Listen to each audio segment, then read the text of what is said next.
Dear students, good morning. Welcome to my 11th video. Standard 7, subject English Literature, Chapter 1, topic 3 questions, Part 3. Under this topic, this is Part 3. अब तक हमने देखा कि एक राजा है, उसके पास 3 प्रश्न हैं जिसका वो उत्तर खोजता है. फर्स्ट क्वेश्चन है कि what is the right time for him to do. Second, which people he should listen to. And third, important things for him to do. ये 3 प्रश्न है जिसका वो उत्तर ढूंढता है. कई वाइज मैन आते हैं उनके राज से और सभी अपना उत्तर देते हैं, लेकिन राजा संतुष्ट नहीं होता है.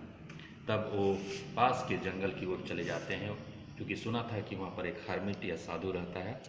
उसके पास अपने प्रश्नों को लेकर राजा एक साधारण व्यक्ति के रूप में क्योंकि जाते हैं, क्योंकि वो साधारण लोगों से मिलते हैं वो हर्मिट, इसीलिए वेश धारण करके उनके पास जंगल पहुंचते हैं.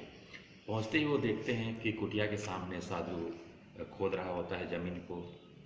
राजा पहुंचते हैं, प्रणाम करते हैं और अपने प्रश्न पूछते हैं. हर्मिट ग्रीटिंग्स स्वीकार करने के बाद काम में लग जाते हैं, लेकिन प्रश्नों का उत्तर नहीं देते हैं. कुछ देर बाद राजा उनका कुदाल लेके काम करने लगते हैं और खेतों की खुदाई करने लगते हैं. फिर से वो रिपीट करते हैं प्रश्नों को, लेकिन वो हर्मिट उन्हें उत्तर नहीं देते हैं. तब अंत में राजा बोलते हैं हर्मिट से कि अगर आपको इन प्रश्नों का उत्तर नहीं देना है तो मुझे कहिए, मैं वापस चला जाऊंगा. इससे आप आगे देखते हैं. Here comes something running, said the hermit. तो हर्मिट ने कहा कि कोई दौड़ता हुआ आ रहा है. The king turned round and saw a bearded man running towards them. राजा मुड़ा और देखता है कि एक दाढ़ी वाला आदमी दौड़ते चला आ रहा है उनकी ओर. His hands were pressed against his stomach. और उस व्यक्ति ने अपने हाथ से अपने पेट को इस तरह दबाया हुआ था. From which blood was flowing. और जहाँ से खून की धारा बह रही थी. When he reached the king, he fainted and fell to the ground. जब वह व्यक्ति राजा के पास पहुँचा तब वो बेहोश होके धरती पर गिर गया.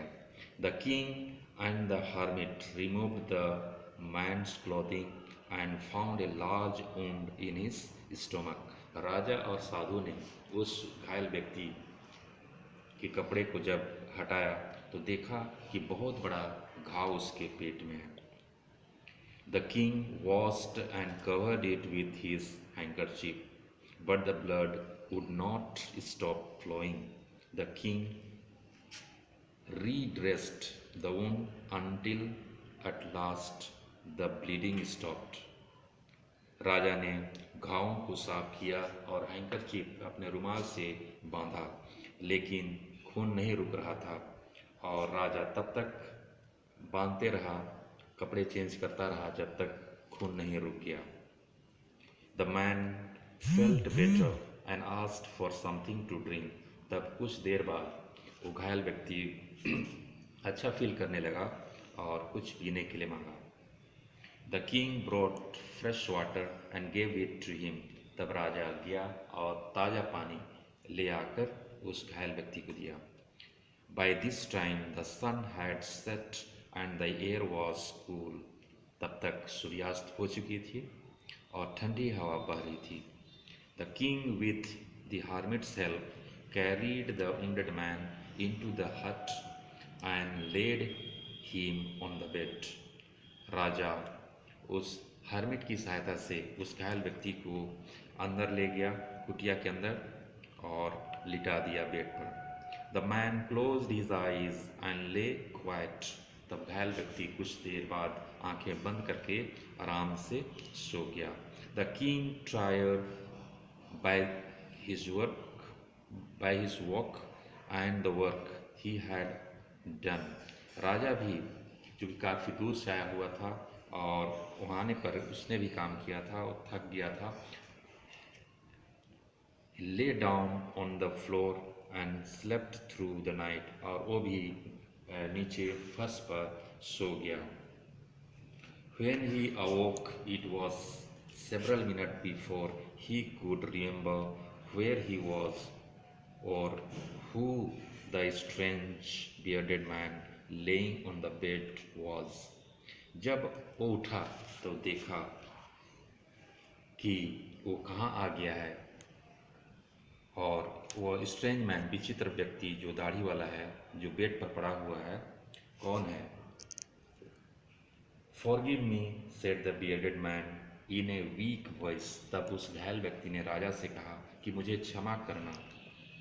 When he saw that the king was awoke, जब उसने घायल व्यक्ति ने देखा कि राजा जब जाग चुका है, तब उसने सामने आकर कहा कि मुझे क्षमा करना. I do not know you and have nothing to forgive you for, said the king. तब राजा ने कहा कि मैं तो तुम्हें नहीं जानता और क्षमा करने का सवाल ही नहीं है. You don't know me, but I know you.